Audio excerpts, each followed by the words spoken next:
Economists are warning that working families are increasingly among the poorest people in the UK. The Institute for Fiscal Studies says that despite record levels of employment, families on low wages are now the most vulnerable in the event of an economic downturn. The question we're asking this afternoon is, does work pay? Well, joining me from our central London studios are Ben Southwood, Head of Research at the Adam Smith Institute, and Faiza Shaheen, Director of the Centre for Labour and Social Studies. Very good afternoon to you both. Ben, if I could firstly start with you. So, does work pay? I'd say yes. The flip side of what you just said is that more and more at the bottom are getting jobs and are getting in work, and there are fewer and fewer workless households at the bottom. Now, what we're finding is that we can't often give people jobs that are good enough to support what we consider to be a reasonable standard of living, so we're topping these wages up. But we all agree that a very, very good first step is getting people into work. So, Faiza, a very good first step is getting people into work. I mean, that's something that you can disagree with, is it? Well, look, we're the sixth biggest economy. We can do better than just having any job. What the research shows us today is that we have a situation whereby 2/3 of children growing up in poverty grow up in a household where someone is in work. In middle incomes are increasingly reliant on government subsidies. Now, this is all showing that the economy is out of whack with real people's lives and their needs. And I think we can think much more about not just getting a job, but having better pay and also dealing with some of the other problems, which is housing. You do get the impression, Ben Southwood, that looking at this report from the Institute for Fiscal Studies, that we are now in a generation where those of working age, and if you look at the millennials as well, they're going to be potentially worse off than the previous generations. I think that's probably very unlikely and doesn't account for things like their parents giving them their houses. But I do think that there are some very serious problems. So I think that, for example, the fact we can't build houses in this country, or we find it very difficult to, mainly because of extremely tight planning laws, is a big problem. And I also think it's the productivity puzzle, as economists call it, that we don't understand why young people and people at the bottom of the distribution, their productivity doesn't seem to be increasing, and this seems to be driving their low wages. The fact their productivity isn't increasing. We don't really understand why. That's why it's called a puzzle. Now, this is a serious problem, but I think that the data we're seeing today is giving us kind of a positive trend going into the future. Wages are finally, incomes and wages are finally getting past their pre-recession levels. Inequality hasn't risen, and in general, we're going in the right direction, although, as I said, with some serious problems. So, Faiza, we're getting in the right direction. It is a positive outlook for the next few years. So actually the research today shows just yet more bad news for young people. So whereas the medium incomes have finally recovered, and we have to remember that this was the slowest economic growth in this century, we see young people's incomes not recover. We see young people now actually are more educated, should be more productive.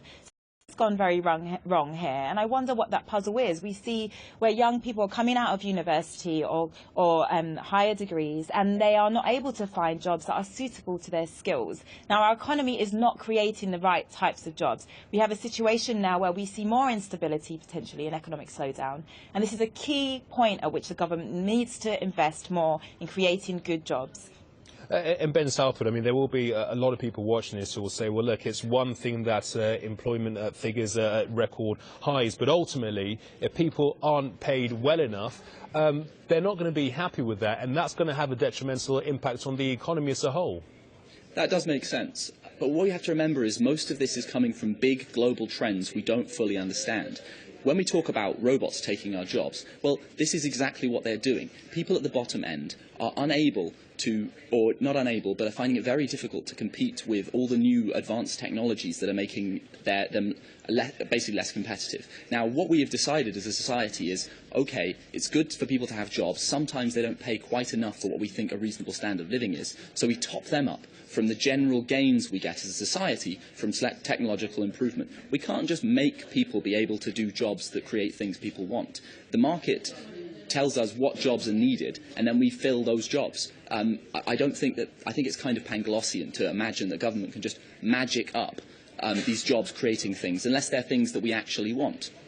Yeah, go ahead, Faiza. Look, there are many jobs we want, green jobs for one, and there are many other economies that demonstrate how you can create good jobs, and government has to get involved. Let's not let our politicians off the hook now. I mean, when we don't invest in our young people, we're not investing in our futures, and that's profoundly depressing. We have a situation now where most people in this country feel that their children will be less well off than themselves, and government can do something about that. Let's look at housing again. A big house building plan, a big investment in housing, and especially on low income housing, could make a profound difference. In Ben Southwood, there is a feeling in many circles that's been talked about a lot over the years, where some people feel that for those people who are at the very bottom of society, perhaps doing the most menial jobs, they may decide that it's better for them not to work and live on the benefit system as opposed to going to work every day like everybody else in society. Well, I think that jobs, and I've certainly experienced this in my life, create a great sense of meaning. I don't think most people actually think like that. I think that people will decide not to work if it's better, it makes them better off financially, maybe. But for the most part, people would like to work. The point is that we can't always create enough jobs that deliver high enough incomes, and that's why we top them up. And if you look at the overall stats, what we're finding is less and less of the people at the bottom are workless. People throughout society are deciding to go and work, possibly because of benefit improvements, the way we do the system, and so on.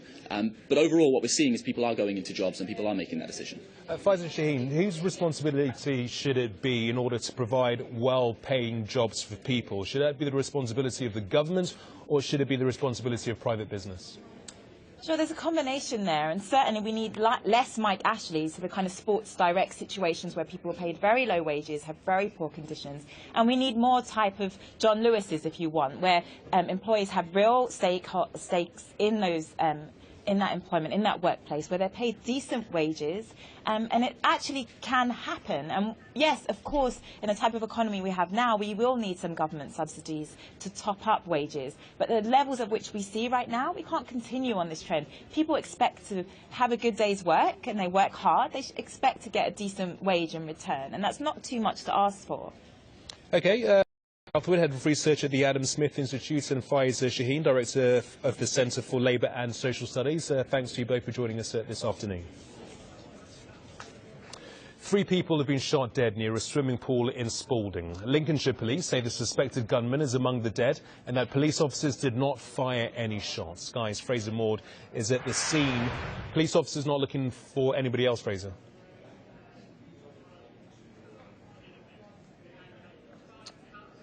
OK, we appear to have lost Fraser. There's some technical issues there. We will come back to Fraser, who will give us an update on that shooting in Spalding, but we will be speaking to Fraser a little bit later on. It's a rest day for cyclists competing in the Tour de France, with 5 stages left in this year's race, including 4 back-to-back mountain days in the Alps. Team Sky's Chris Froome has admitted he's pretty tired.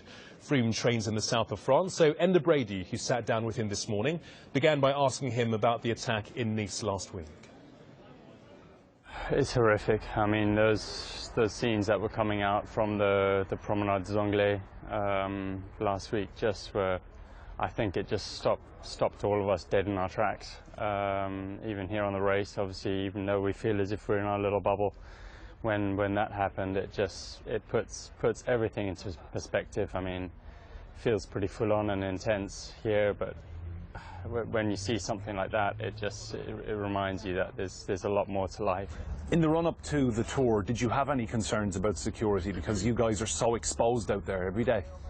It's not something we really thought about coming into the race. I mean, obviously we're so focused on the performance side of things that it's not really something that crossed our minds. The fans are such a part of the race, but at times, as we've